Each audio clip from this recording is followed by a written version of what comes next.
Claudio, 14 wins in a row now, man. It's been quite the streak for you. Where do you think this performance ranks in your wins that you've had during this run?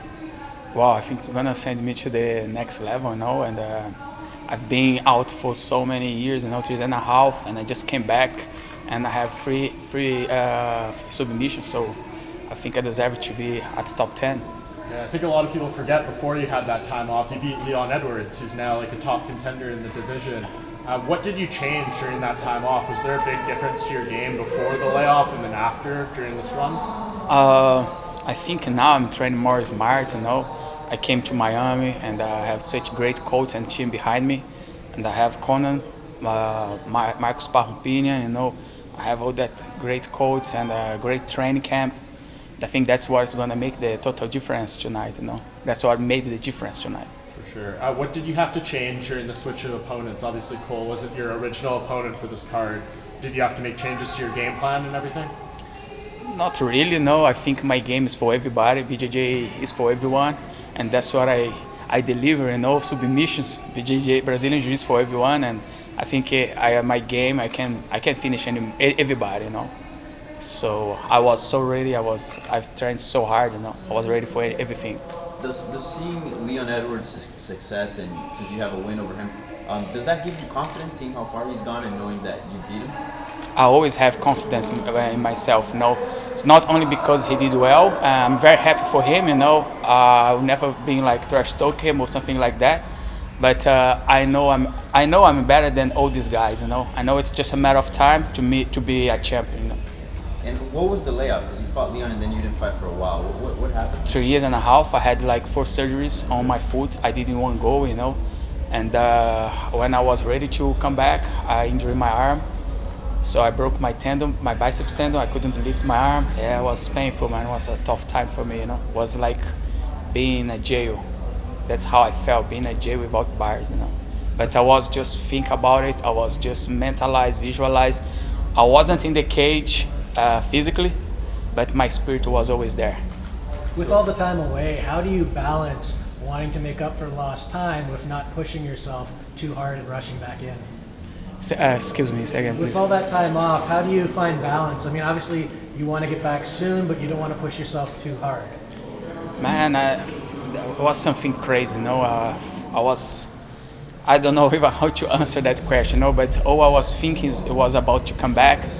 And I'm a kind of a guy that always train 100%. I don't believe in training slow, but that break gave me a lot of knowledge about training, Sometimes when I feel my body so tired and I go to train, before I yes, I have to go training, yes, I'm this kind of guy. But now if I felt that way, I say, do you know what? I just leave the measurement to the side and I just relax, And I will be ready to train next time. You're working with AT&T now? Yes, I'm at America Top Team. I'm very happy and I feel blessed, The way they train is so smart. I'm learning every single day. And yes, man, I will be a totally different fighter now. And Cole missing weight, did he say anything to you after the fight?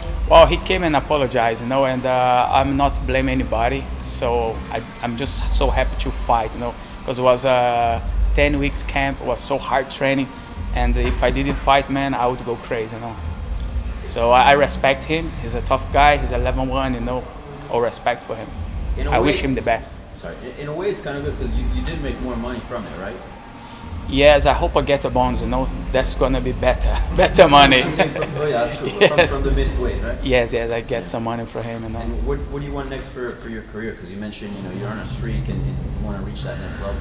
Well, man, I want that UFC promote me more, It's 5-0, and I'm a Brazilian guy that speaks English. I know I can talk with everybody. I know I can just speak and entertain with the fans, in English, and also because of my results, That's what I want. I want to be busy this year. I want to fight in December. Now I need a time to my family. I just been with my family 2 months this year, And my mom is like, hey, come on when you come home, that kind of thing. So, yes, definitely that victory will bring me up. You said you're always confident, but how much does being in the room with like Jorge Masvidal, Colby Covington, all those guys who are in your division make you feel you know where you stand in this division? Man, I'm feeling great to learn from them, to train with them, you know. And my coach told me something a few weeks ago before that fight. He said, "Do you think all these guys here in my gym, they are blessed? They have something else?" No, they don't. They just come here and train, and that's what you have to do, you know. And that's what I'm doing. I'm coming to the gym, and I'm humble myself, you know. I train with people that beat me up. Sometimes I feel, oh man, I'm not. What am I doing here? So when I started camp at American Top Team, I want to be a pilot. I was like, oh yes, I was speaking with Dan Hardy, you know, and he asked me, what do you see yourself doing after the fight? I said, oh man, I'm gonna be a pilot. He said, no, I don't think so. I think you're gonna work for UFC or something. I don't think you can be a pilot, you know. And after like 3 weeks training at American Top Team, and I saw all the big names, they have like in the camp, they have that face that like, oh man. I said, wow, I'm going through the same of these guys, you know. So that's what I'm doing, man. I'm just training hard, and I'm always confident, you know. I don't care, and I had situations when on my comeback against Taleb, nobody ever believed I would beat him, you know. When the first day I came to the gym, I was 106 kg, like massive, you know. And when I told the coach I'm gonna fight, I saw their face, you know, like, I don't know. And I think I was the only one that was believing me, you know. I don't mind to be an underdog, so I always break the people's mentality, you know. I don't care. Is there a name at 170 you think makes sense? Anyone, anytime, you know. I don't call people. As I said, my game, you can beat anyone, just throw me the names and I will finish them. You know, especially big names, because I want to make records. Claudio, how you doing, mate? Hey, brother, thank you. Obviously, I was really fortunate enough to spend some time with you at American Top Team. Got to see you live in the situation, and you were putting yourself right in the middle of American Top Team by staying there for X amount of time. I don't know exactly how long, but it was a good couple of months, wasn't it? Yeah, it was Were you planning on doing that again for the next fight? Wow, man, definitely. No, I came to American Top Team in 2016, so I had to have that break. And I'm so happy to be there, living in the dorms, you know. And that's the camp that I come out of my comfort zone. Man, I was just living there and just come downstairs to train and come back. Or maybe go supermarket to buy some food and cook. And that's what I did. I felt like a monkey, you know. I was just training.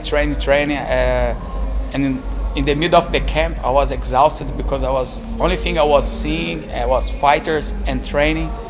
So they gave me like 3 days off, and I really didn't want to have that time, but they explained, and then, man, I'm more than happy, you know. I want to make all my camps at America Top Team.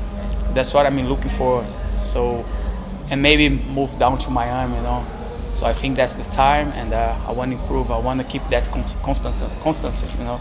So I want to do. I don't want to have a camp and then have a time off and become huge again, and then have to do everything again, you know. Yeah.